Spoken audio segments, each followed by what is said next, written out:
You guys know the drill. Busy Saturday means that if this lawn's gonna get cut, I better do it quick. That's where HART's 80-volt riding lawnmower comes in clutch. With a 30-inch deck, I can knock out a whole acre of yard easier and faster than my old push mower could ever hope to do. And since it's battery-powered, you can avoid a literal headache from the noise and fumes, unlike your neighbors, still living in the dark ages. And gas-free, that means no more oil, no more filters, no more spark plugs, no more belts. You get the idea. But don't worry, it doesn't fall short in performance. With 80 volts of power and 3 brushless motors, you can rest assured that it'll get the job done right. I think my favorite thing about this mower is just how easy it is to maneuver. It handles tight turns like a champ.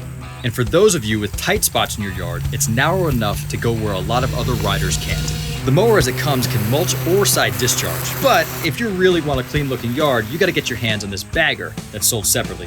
It holds tons of grass so you can mow longer without stopping, and it's pretty darn convenient. If this indicator pops up, the chute is clogged, but engaging the blades and pressing this button will send a boost of air to clear out any clumps of grass. You can buy the bagger with or without the boost, but trust me, it's nice to have. When you're done, plug her in, and she'll be fully charged in under 2 hours, leaving you to enjoy your weekend without a trip to the pump to slow you down, or empty your wallet. In fact, HART has a whole line of gas-free tools to keep your yard looking sharp. You can order your rider from Walmart.com, and they'll ship it right to your door. Can't get any better than that.